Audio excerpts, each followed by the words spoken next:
कटारी हो गई, रूप के दुनिया पुजारी हो गई। जब केहू नजरिया में बस जाला समझ कि प्रेम की बीमारी हो गई। आइए आओ सभी, आप हैं रोज से musical group 13 number गुमती station road Madhubani Bihar. अहाँ सब सुन रहल छी कसमा मरार से गुप्ता म्यूजिक के प्रस्तुति। और कहना चाहूंगा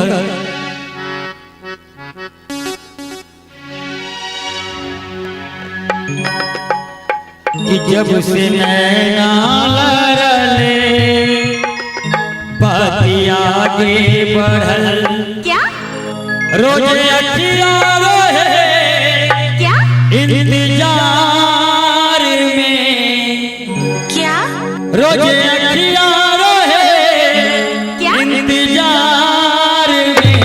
दिल भायल दीवाना तोरा प्यार में, दिल भायल दीवाना तोरा प्यार में। जब से नैना लड़ले बाती आगे बढ़ल, जब से नैना लड़ले बाती आगे बढ़ल, रोज अखिया रहे इंतजार में। दिल भायल दीवाना तोरा प्यार में, दिल भायल दीवाना तोरा प्यार में। अच्छा अच्छा अच्छा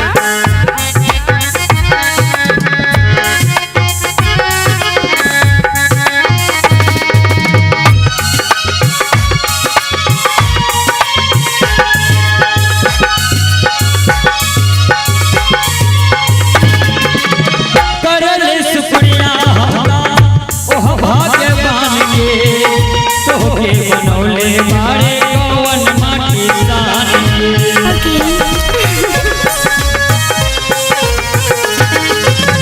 करल शुक्रिया हमरा ओह भगवान के, तोहके बनौले मारे कौन माटी सान के। रूप ऐसन बुझाला देख सूरज लजाला, रूप ऐसन बुझाला देख सूरज लजाला।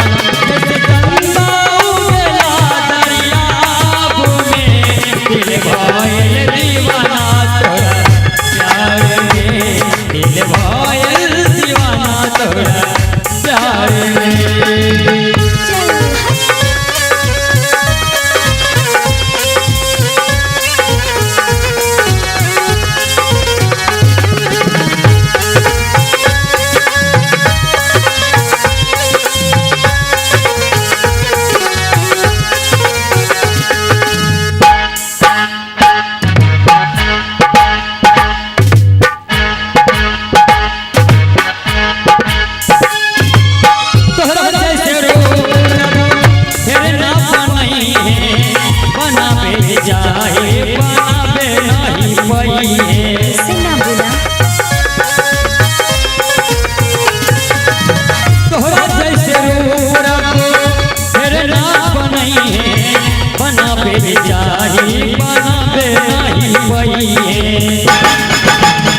लागे चेहरा नूरानी जैसे परियन के रानी, लागे चेहरा नूरानी जैसे परियन के रानी।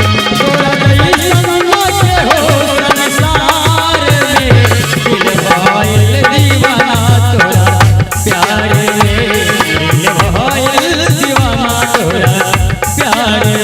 जब से नैना लड़ले बाती आगे बढ़ल, जब से नैना लड़ले बाती आगे बढ़ल, रोज अखिया रहे इंतजार में। दिल भायल दीवाना तोरा प्यार में, दिल भायल दीवाना तोरा प्यार में, दिल भायल दीवाना तोरा प्यार में, दिल भायल दीवाना तोरा प्यार में, दिल भायल दीवाना तोरा प्यार में, दिल भायल दीवाना तोरा प्यार में।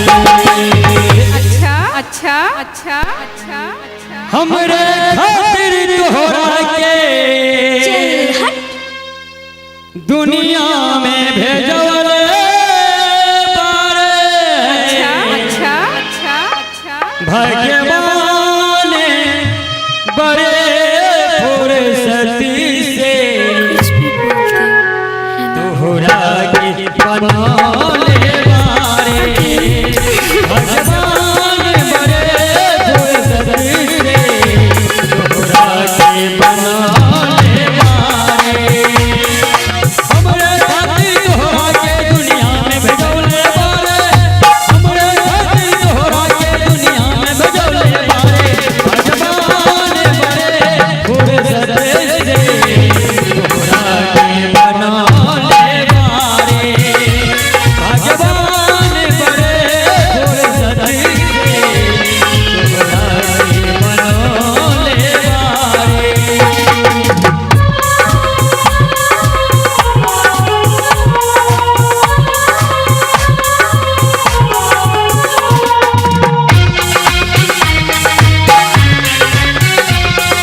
कुछ भी बोलते हो, है ना? अखन अहाँ सब सुन रहल छी कसमा मरार से गुप्ता म्यूजिक के प्रस्तुति।